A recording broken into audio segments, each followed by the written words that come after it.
the average show. Director of Public Prosecutions Paula Llewellyn is still with us. We pick up on our conversation about her remaining time in office. Do you really love what you're doing and do you think that you want to stay there until 70? Not at all, not at all. In fact, I would only stay for another 2 years, Yeah. which is up to 65. You can go to 70, you know. No. That's burnout. That's burnout. The thing is that I'm grateful to God that He has seen fit to grant me the grace and the health, the wisdom, the strength, and the courage over the last 15 years in a position that I never ever thought that I would have got to serve the public at the highest level.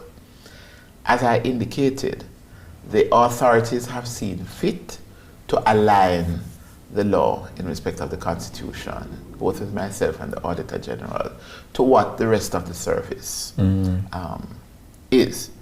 However, I indicated why I had sought the original extension. I've accomplished those two goals, and the administrative heavy lifting that needs to be done in terms of unification between my office and the Clerk of Courts would benefit from my expertise and my experience. So the renovations of the office, seeing it comfortably in a very corporate environment now, housing 58 lawyers, I have made... Great accomplishment. That is it. That's just one. And we are now revamping our website, which has already been revamped, but it needs to revamp some more. And we are digitizing the office. We have just put in a high-density filing system, which will carry files, although we're digitizing, but we are an office of record, and records we have that go back 30, 40, 50 years. Yeah. So I had to fight to get that system. It has now been implemented. We have a modern library, reading rooms that can house up to 12 persons. We have 2 state-of-the-art conference rooms. We have 2 state-of-the-art witness rooms where you can have video link with the necessary apparatus going throughout to other courts. So the renovation has now been completed. So that would have needed a lot of heavy lifting, Right. and would have benefited from my still being there. Absolutely. Now the final thing that I have to do, which will take hopefully another 2 years, is a lot of administrative heavy lifting in unification, which is where the Office of the DPP will now administratively be unified with the Clerk of Courts who operate in the lower courts. A lot of people don't know that the Clerk of Courts, who number about 40, 50 Clerk of Courts, they are not administratively supervised by the DPP's office, but by the judges, ultimately the Chief Justice. That is an anomaly. Once they are unified with the Office of the DPP, they will have my constitutional protection, and they will have what I would say enhanced. They will have enhanced continuing legal education and mentoring. I'm very big on mentoring.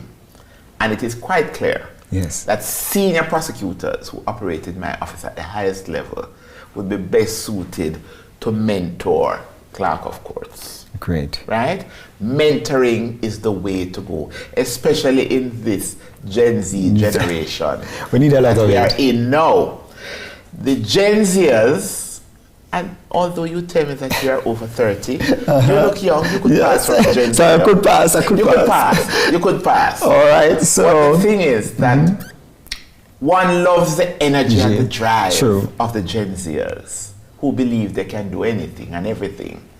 However, they have been ushered into an age of what I call instant gratification. And a sort of me, myself, and I. Experience, what it does, is help people to understand that there is still a great space for having emotional intelligence, where you are able to read a room, where you are able to have empathy, sympathy, and to be able to read up people. I find that Gen Zers are not big on emotional intelligence. All right. Yes. Outside of serving, what are the other things that Paula wants to do? Is there a cruise that Paula wants to go on? Well, you try to do stuff like that along the way. Yeah. I think after I demit office, I would like to work further in the public service in terms of mentoring some of our young people in terms of going on the positive track, in terms of, you know, exploring their full potential, notwithstanding the disadvantaged circumstances that some of them may come from. Yeah. I really believe in mentoring, and it has been a large part of my career at every level. The structures I've set up in the office ensures that when a young person comes into my office, or a lawyer or a member of the administrative staff, they are paired with a deputy director and a peer at their particular level, so that at all times they must be able to avail themselves of the mentoring. Because my mentor, not only my mother, who was a nurse, but my other great mentor, Mrs. Martha, Justice Martha McIntosh, former senior puny judge, retired, but she was an assistant director when I came to the office. And she used to stress that you must do nothing unusual. You must give 100% in terms of your work ethic, even when you are disappointed or people try to take you down. Because it is your work ethic, your performance that speaks for you. We take a break. When we come back, DPP Llewellyn talks about some of her most high-profile and controversial cases. The jurors today arrived at a decision. 10-1, Vibes Cartel, Adija Vibes Cartel Palmer, guilty. You're looking to demit office in 2 years, Yes. but you would hear from time to time, as you are around, Free Vibes Cartel. I'm going to be very, very cautious in what I say, because the matter is still technically sub judice. It's at the Privy Council. But I had an excellent prosecuting team, Mr. Jeremy Taylor, King's Counsel, and he had a very good junior who is now a judge on the parish court bench. We had a lot of technical evidence. We had a very brave witness in that case. The witness stood up to at least 6 days of grilling from the learned defense counsel, and he was not shaken in any material. And we had courageous jurors, a very good judge. We had excellent police investigators, and there were a lot of challenges around that case, which I will not go into. But the flip side is that it shows everybody that notwithstanding the challenges, you have committed professionals in the system. Judges, prosecutors, police officers, defense attorneys, and court staff who are prepared to do their very best. The jury came to their verdict. It went to the Court of Appeal. It was very hard fought as between the defense and the prosecuting team, and there again, we have the result.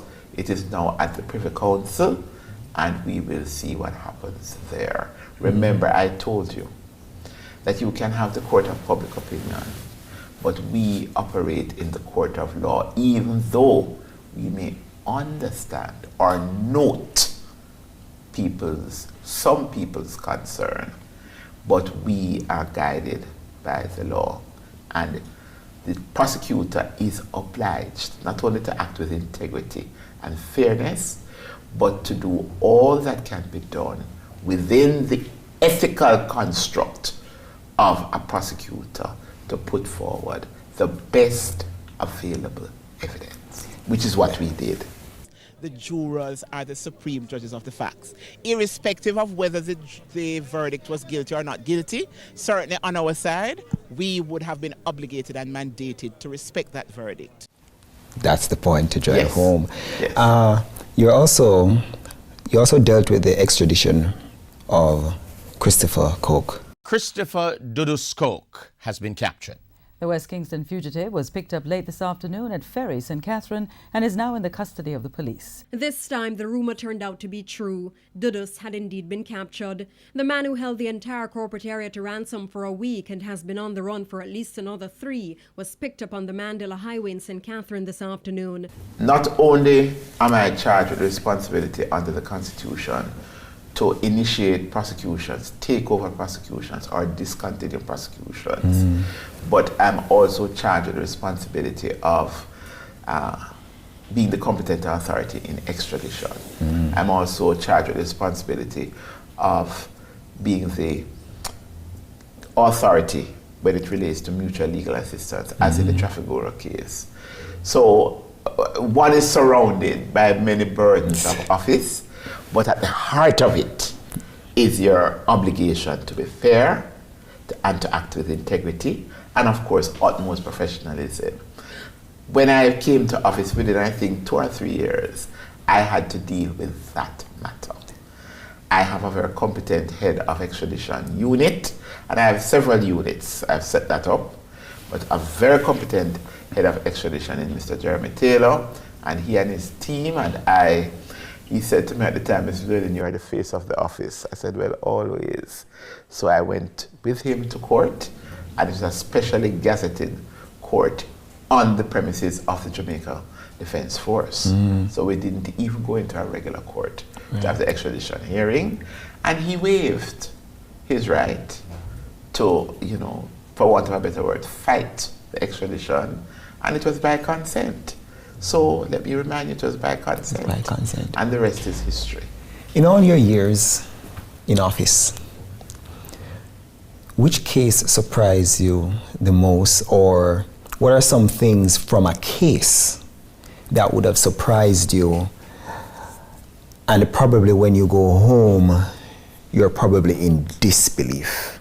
I don't know if you've ever reached a point of disbelief, but can you recall any such? Well, I have prosecuted so many cases, enough cases which remind me of what my 2 mentors have always said: expect the unexpected and try to prepare for the unexpected. When I am commencing the prosecution of a case, I start to think of my address to the jury, or my address. But one case that I do remember, which a lot of people would know, and that was the prosecution of Zeke's. I prosecuted Mr. Donald Zeke's Phipps. It was a very complex prosecution, and I was up against counsels such as Churchill Nita, King's Counsel, Jacqueline Samuels Brown, King's Counsel, and I believe also Valerie Nita Robertson, King's Counsel, all in one case. I had a team of 3, and they had quite a few. And there was an unfortunate situation where the judge collapsed in chambers. And every day I used to see Mr. Phipps in the dock with this big red kerchief and this exercise book with some funny handwriting in it. I'd glimpse it. And at the time, Jamaica is the land of susu. The police, several people were saying that it was the accused who let Kodopi in the case. And that is what caused the judge to collapse. And Miss Llewellyn, you had better be careful. I said, well, my God is real, and I believe, I'm a great believer. My mother, who was deceased at the time, had gifted me with this beautiful black big Bible. She had left it, and I had it. And I remember, because you remember perception. You have the jurors, you have the police. I came to court because I was due now. The case went back on, and I was due now to do my closing address. I had my mother's lovely black Bible there, turned right in front of me to Psalm 23. Just in case. No, I'm a believer. But I am there doing that for the sake of everybody else in the courtroom. But I'm a believer. So the drama. The drama. Well, as I said, I'm a frustrated actress. And it's a good thing that although I give so much of myself professionally, I'm a workaholic. I work long hours. But you have the other side of life. And when we return, DPP Llewellyn shares some little known facts about her other side of life outside of office. We take a break.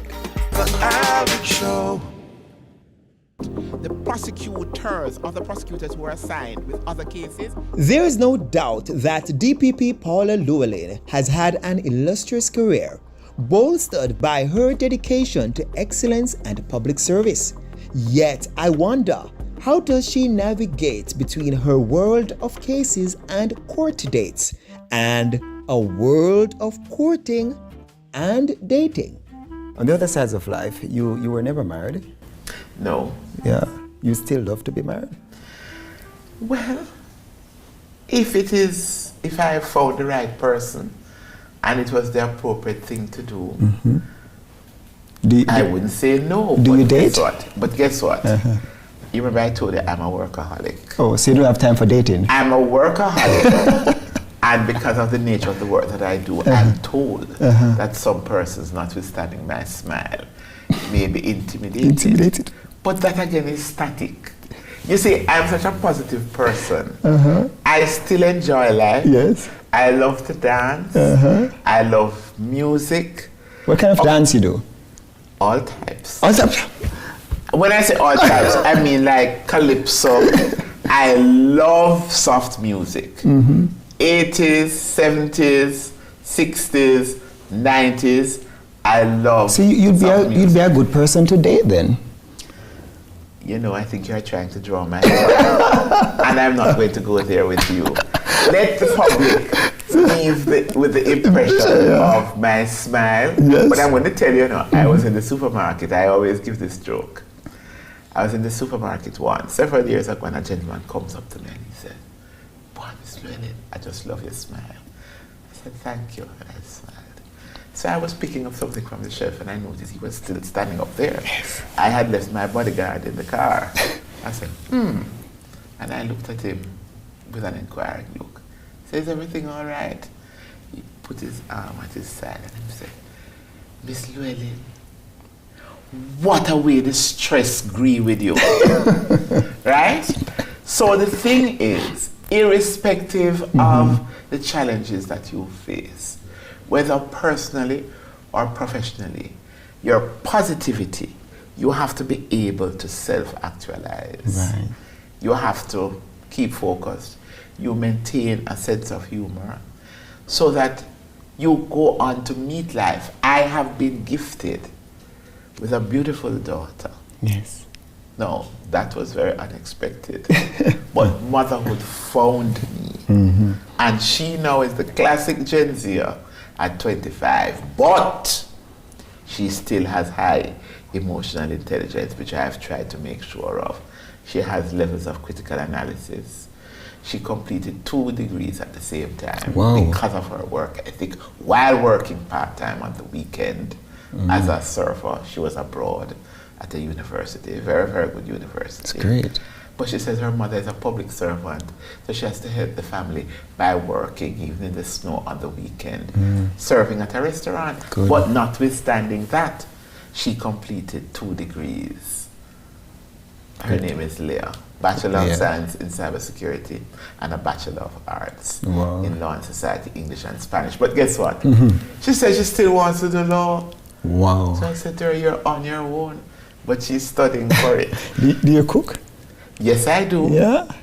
I'm a good cook. Yes. I just don't do it that often. But I find it relaxes me as well. So listening to music, I used to play the piano, so I love classical music too. I love to dance. Right. That is the greatest relaxant for me, dancing. And I do cook. Thank you so much, DPP. You're so Paula Llewellyn. welcome. It's my honor to have you on the show. I'm glad that you said yes to the show. And I was happy to be here. I will look on it as a mental health break.